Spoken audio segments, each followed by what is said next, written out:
شروع اللہ تعالیٰ کے بابرکت نام سے تمام سننے اور دیکھنے والوں کو محبت اور خلوص برا سلام۔ خلیفہ ہارون رشید نے ایک نصرانی کو 500 درہم کے مطالبے میں قید کا حکم دیا اور ایک سوار کو اس کے ہمراہ بھیجا۔ سوار نے دیکھا راستے میں ایک شخص گھاس کا بوجھ اٹھایا جا رہا ہے اور اس کا بوجھ ایک طرف کو جھکا ہوا ہے۔ یہ دیکھ کر سوار نے اس کو سیدھا کر دیا۔ پھر وہ بوجھ دوسری جانب کو جھک گیا، جس کو دیکھ کر سوار نے پڑھا لا حول ولا قوت الا باللہ۔ نصرانی نے اس کی زبان سے یہ کلمہ سن کر اس کلمے کی بڑی عظمت کی۔ یہ دیکھ کر سوار نے اس نصرانی سے کہا کہ جب تم اس کلمے کی اس قدر عظمت کرتے ہو اور اس کو اتنا بابرکت سمجھتے ہو تو اللہ تعالیٰ پر ایمان کیوں نہیں لاتے؟ جس کے نام کی عظمت سے اس کلمے کو یہ برکت حاصل ہوئی ہے۔ اس پر نصرانی نے جواب دیا کہ میں نے اس کلمے کو آسمان کے فرشتوں سے سیکھا ہے۔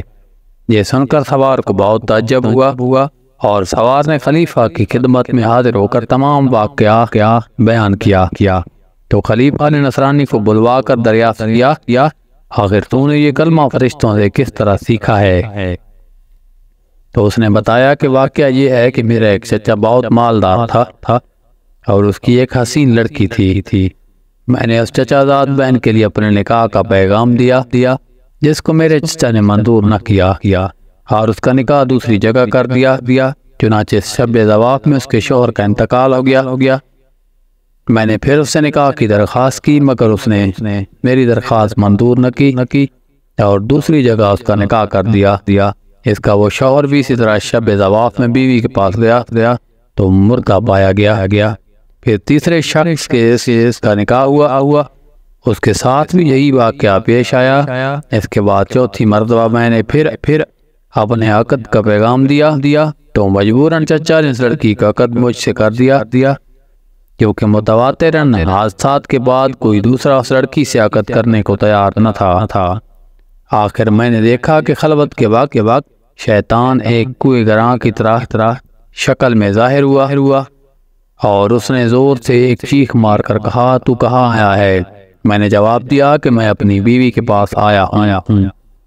تو وہ شیطان کہنے لگا کہ تجھے معلوم نہیں میں نے اس کے پہلے شوہروں کے ساتھ کیا معاملہ کیا؟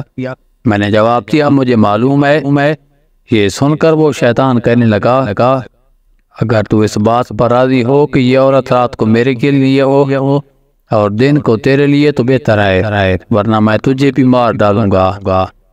میں نے اس کی بات کو منظور کر لیا اور اسی طرح ایک مدت گزر گئی تو ایک روز شیطان نے مجھ سے کہا کہ آج میں رات کو مولا علی کی باتیں چوری سننے کے لیے جاؤں گا کیونکہ آج رات کو اس کام کے لیے میری باری ہے۔ کیا تم بھی میرے ساتھ آسمان پر چلنے کو تیار ہو؟ میں نے جب اس پر اپنی رضامندی کا اظہار کیا تو شیطان نے ایک بڑے اونٹ کی شکل اختیار کر کے مجھ سے کہا میری پشت پر مضبوطی سے سوار ہو جاؤ۔ چنانچہ جب میں اس پر سوار ہو گیا تو وہ شیطان ہوا میں اڑنے لگا۔